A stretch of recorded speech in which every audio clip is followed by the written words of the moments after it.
این کتاب میگه که زندگی سراسر شادی نیست و فرد سالم نسبت به بدی واکنش نشان میدهد، اما نه بیش از حد.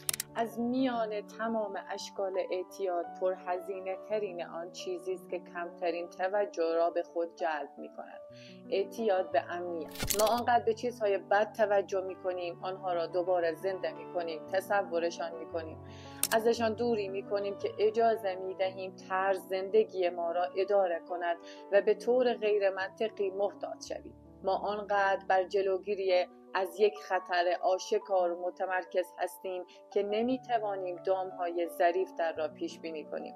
بنابراین فرصت‌های شادی و موفقیت در زندگی شخصیمان را از دست میدهیم و سیاست‌های عمومی اتخاذ میکنیم که به طور متناقضی امنیت ما را کمتر میکند.